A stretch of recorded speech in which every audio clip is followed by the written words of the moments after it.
Hiasan berbentuk lafaz Allah yang dilapisi emas seberat 2,6 kg di kubah Masjid Al-Huda di Desa Kaili, Kabupaten Buru, Maluku hilang dicuri.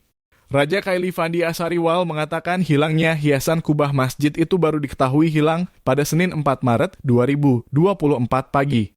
Jadi kronologinya itu pagi hari kemarin sekitar jam 07.00 ada masyarakat sekitar masjid yang lihat tiang alif sudah hilang lalu dia kasih tahu warga lain, kata Fandi, Rabu 6 Maret 2024. Kabar ini menggegerkan warga tidak hanya di Desa Kaili, tetapi juga di seluruh Kabupaten Buru.